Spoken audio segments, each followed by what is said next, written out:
Hey guys, wanted to talk about one of my favorite things, installing Christmas lights as it relates to extension ladders or ladders in general.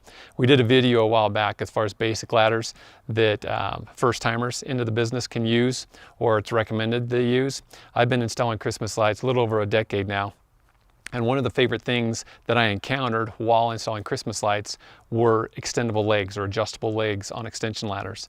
It used to be that I had an extension ladder, had multiple of them, and anytime it came to a slope in a driveway or a slope in a yard, when that ladder just didn't sit right, it was off kilter, I had blocks of wood in my trailer that I would use to prop the one leg up or whatever it is to level my ladder out.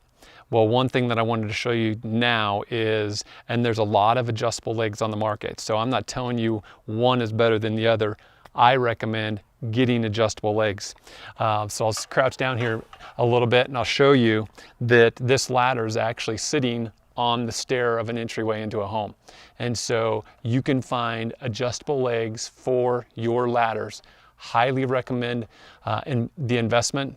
Saves your time.